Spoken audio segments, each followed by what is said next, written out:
Hello అండి. ఈరోజు నేను మీకు దొండకాయ పచ్చడి చేసి చూపించబోతున్నాను.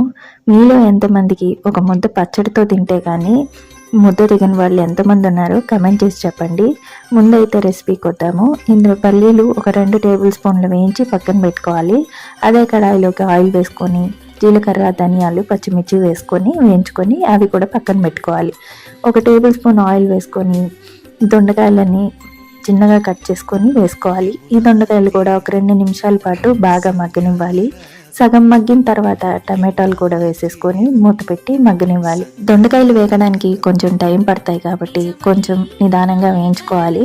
ఒక 15 నిమిషాల పాటు స్లో ఫ్లేమ్లో పెట్టుకొని మంచిగా మూత పెట్టుకొని మగ్గనిస్తే మగ్గిపోతాయి.